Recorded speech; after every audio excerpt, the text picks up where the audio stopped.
Hello जी। एक बार फिर से आप सभी का स्वागत है आपके अपने यूट्यूब चैनल जी।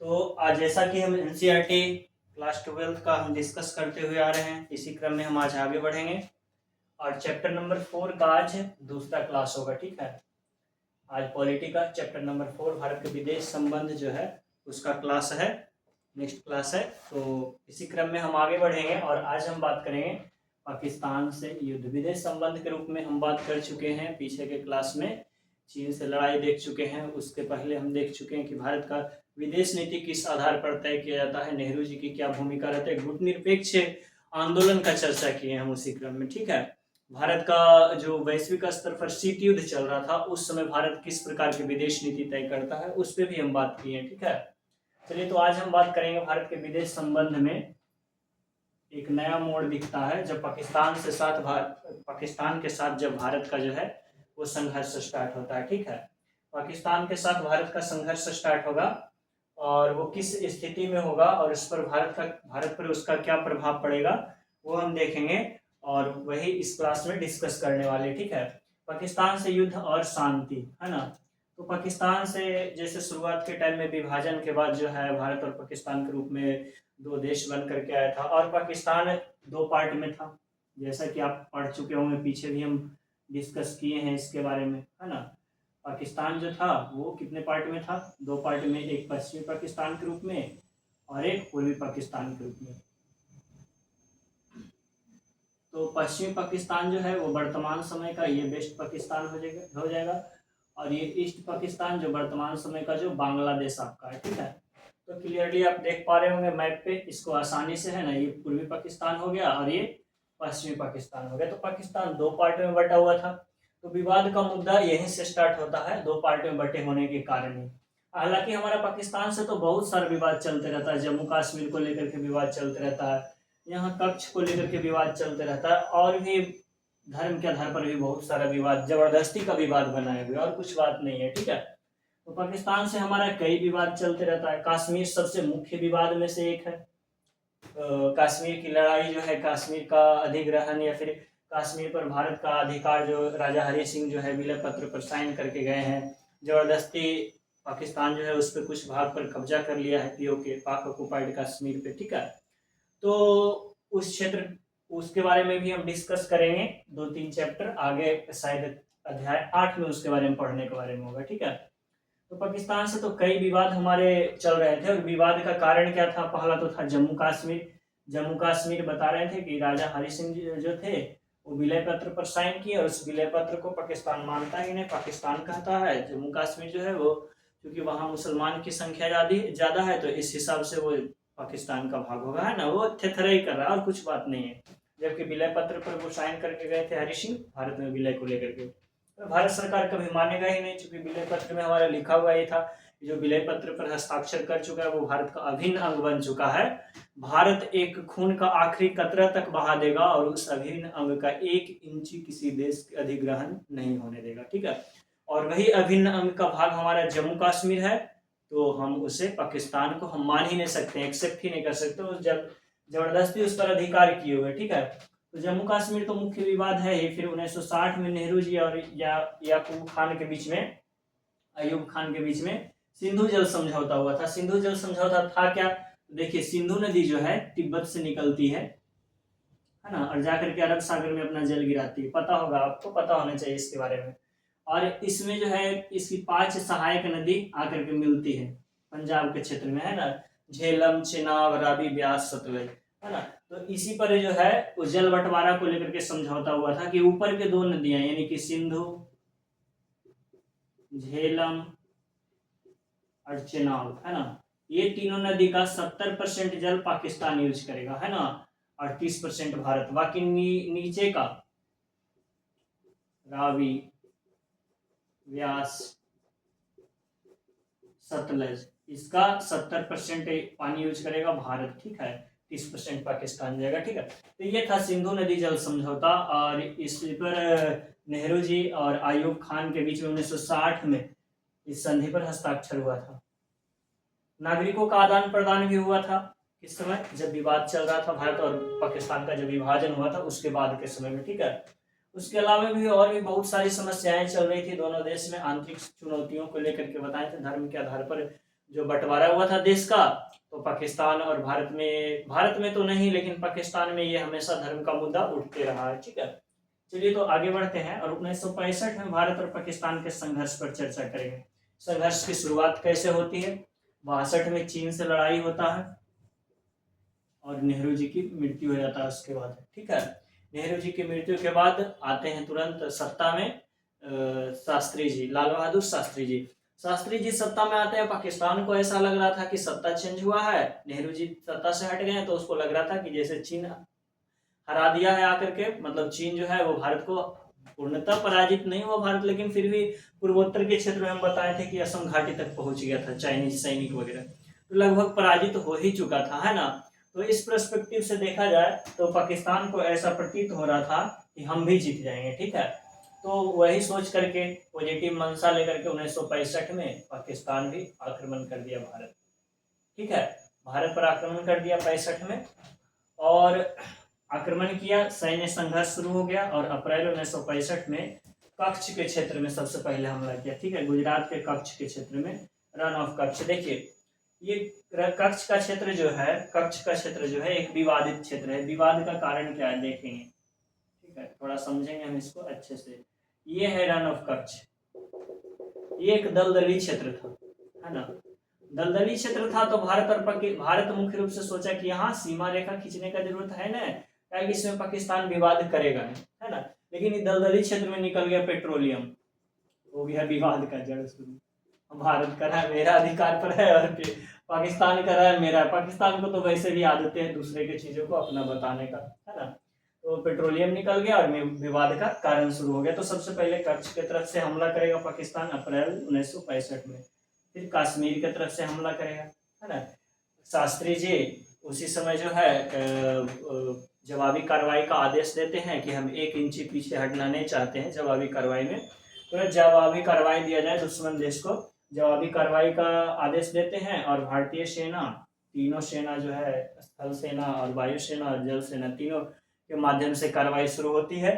और स्थल सेना वाला क्षेत्र जो है वो लाहौर तक भारतीय सेना घुस जाता है अंदर। लाहौर उसका एक बहुत ही पॉपुलर शहर है पंजाब प्रांत का।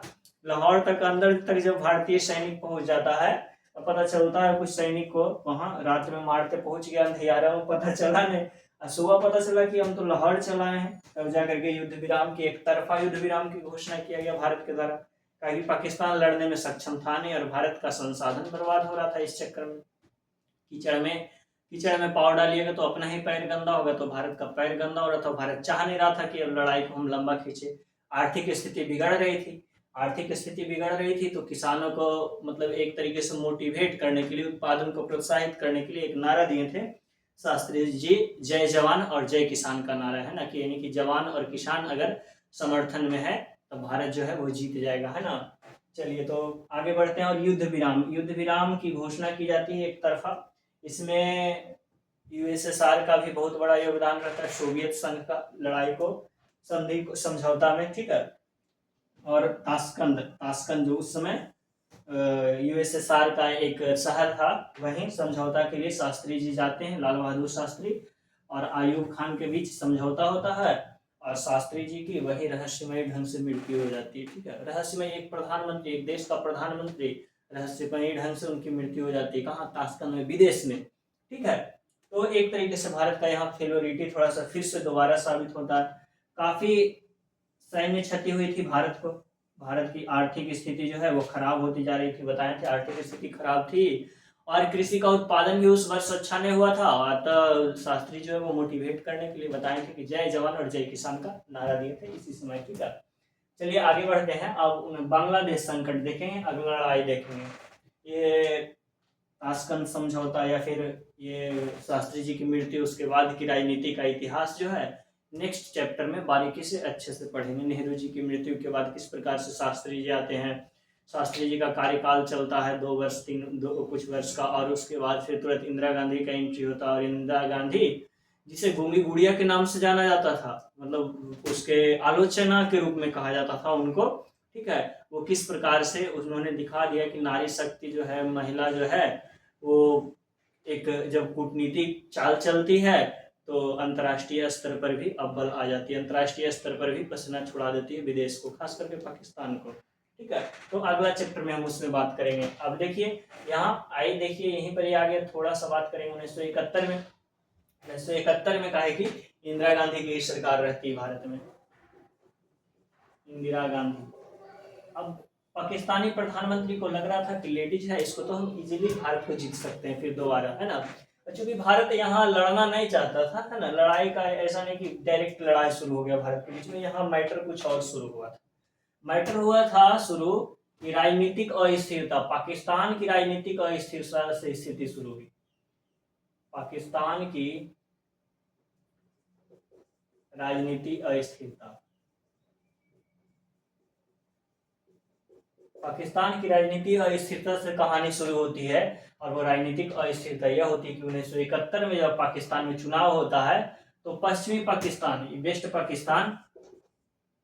वेस्ट पाकिस्तान में जुल्फिकार अली भुट्टो की सरकार आती है ना, जुल्फिकार अली भुट्टो की सरकार आती है। और पूर्वी पाकिस्तान में जो है वो मुजीबुर रहमान की पार्टी सत्ता में आती है, मतलब वो चुनाव में जीतती है ना। अब पूर्वी पाकिस्तान के लोगों के साथ जो है पश्चिमी पाकिस्तान के लोग जो उसे असभ्य मानते थे। रीजन क्या था, पूर्वी पाकिस्तान के लोग बांग्ला भाषी थे और बांग्ला भाषी का बहुत कुछ भारतीय संस्कृति से जुड़ाव था, है ना, भारतीय संस्कृति से बहुत नजदीक रूप से जुड़े हुए थे। तो इस पर्सपेक्टिव में पश्चिमी पाकिस्तान वाले जो है इससे हमेशा घृणा की दृष्टि से देखता था। और इस घृणा की दृष्टि में जब मुजीबुर रहमान जो पूर्वी पाकिस्तान के एक नेता के रूप में रहते हैं, जो वही सत्ता में आ जाते हैं पूर्वी पाकिस्तान में, और बांग्ला भाषा को संरक्षण के लिए मांग करते हैं, इधर एक संघ के निर्माण की मांग करते हैं बांग्लादेश में, तब क्या होता है, ये जुल्फिकार अली भुट्टो या फिर पश्चिमी पाकिस्तान के लोग इस बात को एक्सेप्ट नहीं करते हैं और अंततः पूर्वी पाकिस्तान में जनसंघर्ष का माहौल तैयार हो जाता है। वर्तमान बांग्लादेश हम चर्चा करेंगे तब समझ में आएगा अच्छे से पूर्वी पाकिस्तान और पश्चिमी पाकिस्तान की जगह। ठीक है, तो बांग्लादेश में उस समय जो है वो जनसंघर्ष का माहौल तैयार हो जाता है ना। अब संघर्ष शुरू होता है, उसमें देखेंगे पूर्वी पाकिस्तान में जनसंघर्ष शुरू हो गया। क्यों जनसंघर्ष शुरू हो गया, तो मुजीबुर रहमान को गिरफ्तार कर लिया गया पाकिस्तान ले जाकर के पश्चिमी पाकिस्तान में, और गिरफ्तार करके ये जुल्फिकार अली भुट्टो जो है यहाँ सैनिक अपना उतार दिए और सैनिक शासन चलाने लगे। जनता के द्वारा चुने गए प्रतिनिधि ये जो थे जी बांग्लादेश की तरफ, जनता के द्वारा चुने गए प्रतिनिधि थे मुजीबुर रहमान, अवामी लीग पार्टी थी इनकी, है ना। जब इनको गिरफ्तार कर लिया गया तो यहाँ जनसंघर्ष होना स्वाभाविक था, पूर्वी पाकिस्तान में जनसंघर्ष, गृह युद्ध जैसा माहौल हो गया। 80 लाख शरणार्थी भारत क्षेत्र में प्रवेश कर गए, असम मतलब किनारे, खास करके पश्चिम बंगाल में, असम में, त्रिपुरा में, और असम में इसका और मेघालय में सबसे ज्यादा प्रवेश किए थे शरणार्थी। यहाँ शरणार्थी संकट की स्थिति भी उत्पन्न हो गया, वो शरणार्थी संकट आज तक चल रहा है। जो CAN-NRC वगैरह जो आया है वो यही सब शरणार्थी को सुलझाने के लिए लाया गया था। ठीक है, नागरिकता कानून। तो 80 लाख शरणार्थी भारत आ गए, भारत की स्थिति खराब होने लगी। बांग्लादेश के मुक्ति संग्राम पार्टी को भारतीय मदद दी जाने लगी। बांग्लादेश में एक मुक्ति संग्राम पार्टी बनाई गई तत्कालीन समय में। मुक्ति संग्राम पार्टी का लक्ष्य क्या था, जो पाकिस्तानी सैनिक जो बांग्लादेश के क्षेत्र में जो महिलाओं, बच्चों या फिर बुजुर्गों पर अत्याचार कर रहे थे, उन अत्याचार को समाप्त करना, यानी कि सैनिक जो थे भक्षक बन चुके थे, उस भक्षक को भक्षण करना इसका लक्ष्य था बांग्लादेश मुक्ति संग्राम पार्टी का, है ना। उसका लक्ष्य था कि जो सैनिक जो है भारतीय जो बांग्लादेशी पर जो अत्याचार कर रहे हैं उससे निजात दिलाना, पाकिस्तानी सैनिक को एक तरीके से सबक सिखाना कि हम लोग भी बांग्लादेशी भी कम नहीं है। और ये भारत से मदद मांगता है कि हमको मदद कीजिए पाकिस्तान से निपटने में। भारत सरकार इसको तुरंत मदद दे देती है, उस समय इंदिरा गांधी की सरकार थी, है ना। अब भारत पाकिस्तान जो है अंतर्राष्ट्रीय स्तर पर बोलने लगता है कि ये मेरे खिलाफ एक साजिश है, भारत हमें तोड़ने का प्रयास कर रहा है। बताओ, तो हम खुद में लड़ रहे हैं अपने में, और हमको जो है यहाँ जो है भारत जो है वो मदद पहुंचा रहा है बांग्लादेश में। अरे भाई अपने में लड़ो, कोई दिक्कत नहीं। मान लिया जाए ये घर है, एक इधर एक भाई का घर है, एक भाई का इधर घर है, तो हमको कोई दिक्कत नहीं, दोनों लड़ते रहो अपने में। लेकिन एक ईंटा इधर से मारेगा, एक ईंटा इधर से मारेगा, वो छिटक करके हमको भी तो लग सकता है। तो वैसे ही दोनों पर पट्टी उद्यम मचाए हुए था, और इस उद्यम की स्थिति में भारत की स्थिति खराब हो रही थी, गुस्सा आ रहा था वैसे में, तो इस कारण भारत जो है वो कूट दिया दोनों को, शांत हो गया, है ना। तो आगे बढ़ेंगे और अंतर्राष्ट्रीय गतिविधि, उस समय जो अंतर्राष्ट्रीय स्थिति क्या थी, अंतर्राष्ट्रीय स्थिति का थोड़ा जायजा ले लेते हैं। तो पाकिस्तान को अमेरिका तथा चीन का मदद मिल रहा था, आंतरिक मदद, है ना। बांग्लादेश को भारत मदद कर रही थी इधर से। 1971 में रिचर्ड निक्सन जो पाकिस्तान के राष्ट्रपति रहते हैं, वो दौरा पर आते हैं, पाकिस्तान का दौरा करते हैं और गुपचुप तरीके से चीन का भी दौरा करते हैं। एक तरीके से भारत, पाकिस्तान और चीन के एक धुरी बनती हुई नजर आ रही थी अंतर्राष्ट्रीय स्तर पर। भारत को जब ये शंका हुआ कि कहीं आगामी समय में ये तीनों मिल करके भारत के खिलाफ जनसंघर्ष न करे और भारत की स्थिति को कमजोर न करे, इस स्थिति को भांपते हुए इंदिरा गांधी ने 1971 में 20 वर्ष का एक संधि कर लिया सोवियत संघ के साथ, है ना। सोवियत संघ के साथ संधि कर लिया और सोवियत संघ बोला कि हम किसी भी रूप में आपको सैन्य मदद देंगे अगर आपको जरूरत पड़ी तो, है ना। सैन्य मदद का वादा करते हुए सोवियत संघ जो है वो 20 वर्ष का संधि करता है ना। अब होता क्या है, अब लड़ाई का शुरुआत होगा, दिसंबर में युद्ध शुरू हो जाता है। डायरेक्ट अभी तक तो भारत जो है वो बांग्लादेश के क्षेत्र में मदद कर रहा था बांग्लादेशियों को पाकिस्तानी के अत्याचार से मुक्ति कराने के लिए। अब जो है वो फ्रंट पे लड़ना शुरू करेगा पाकिस्तान। पाकिस्तान बोल देता है कि भारत हमको तोड़ना चाह रहा है, तो डायरेक्ट लड़ना शुरू करेगा। दिसंबर में युद्ध शुरू हो गया, है ना। पंजाब हरियाणा के क्षेत्र पर हवाई हमला किया गया। जवाबी में जम्मू कश्मीर पर भी मोर्चा खोला गया स्थल सैनिक द्वारा, है ना। आर्मी द्वारा जम्मू कश्मीर में हमला किया गया, पंजाब हरियाणा में एयरबेस द्वारा हमला किया गया। जवाबी कार्रवाई की आदेश दिया गया इधर से इंदिरा गांधी की तरफ से, है ना। मुंहतोड़ जवाब देते हुए जम्मू कश्मीर और पंजाब हरियाणा दोनों क्षेत्र में जो है वो भारत जो है वो पॉजिटिव स्थिति दर्शाता है ना।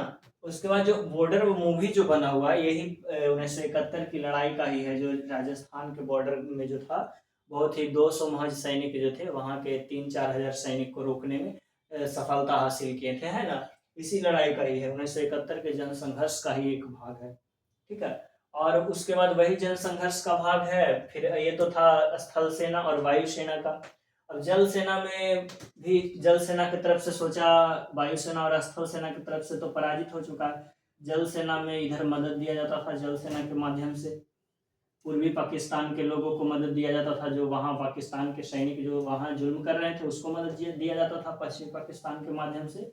भारतीय जल क्षेत्र का उपयोग करके भारत बैरियर लगा दिया, बोला हम अपना जल क्षेत्र उपयोग करने नहीं देंगे पाकिस्तान को, है ना। अब हम अपना जल क्षेत्र उपयोग करने नहीं देंगे, और यहाँ पर ही भारत INS राजपूत और INS विक्रांत ये सब को खड़ी कर दिया पूरा समुद्र में। पाकिस्तान जो है यहाँ जाना छोड़ दिया, और इधर भारत जो है कराची एयरपोर्ट पर, और ग्वादर कराची एयरपोर्ट को भारत जो है वो तबाह कर दिया।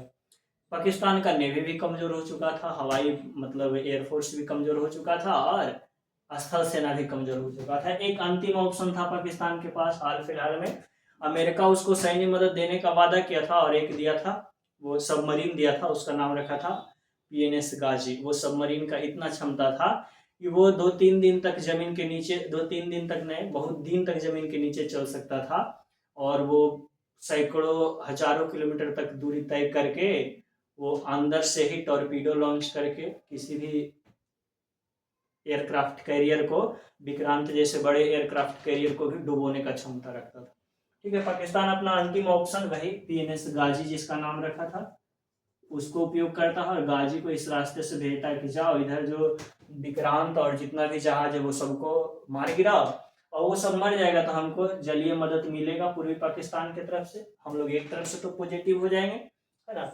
जब PNS गाजी यहाँ से निकलता है मारने के लिए, INS राजपूत के द्वारा जो है PNS गाजी को समुद्र के अंदर ही मार दिया जाता है, कहा जाता है बारूद बिछा दिया जाता है भारत के द्वारा समुद्र के अंदर, ठीक है।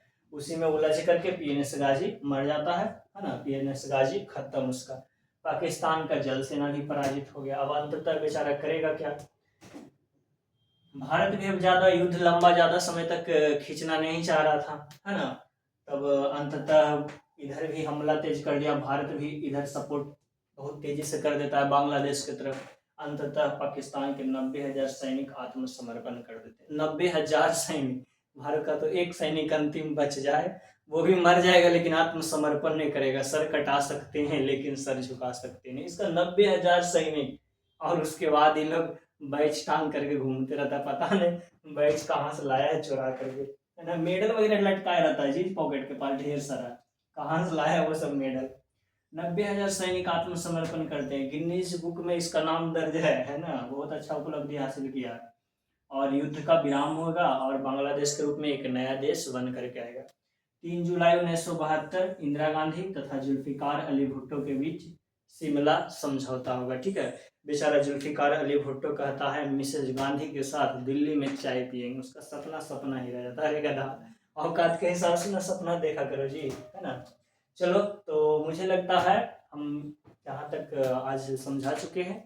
आई होप कि समझ में आ चुका होगा। अगर वीडियो अच्छा लगता है तो अपने मित्रों को भी बताएंगे। क्लास 12 एनसीईआरटी जो बिहार बोर्ड का एग्जाम दे रहे हैं या फिर और भी किसी प्रोस्पेक्टिव से यूपीएससी बीपीएससी के प्रोस्पेक्टिव से एनसीईआरटी कवर करना चाहते हैं। क्लास 8 का हिस्ट्री का एनसीईआरटी स्टार्ट हो चुका है और बहुत जल्द ही क्लास 11 का ज्योग्राफी एनसीईआरटी स्टार्ट करने वाले हैं। तो हमारे चैनल के साथ जुड़े रहेंगे, आपको काफ़ी कारगर सिद्ध होगा। कोई भी कॉम्पिटिटिव एग्जाम की तैयारी करने के लिए बेसिक्स आसानी से मिल जाएगा। तो वीडियो में पूरा बने रहने के लिए बहुत बहुत धन्यवाद आपका।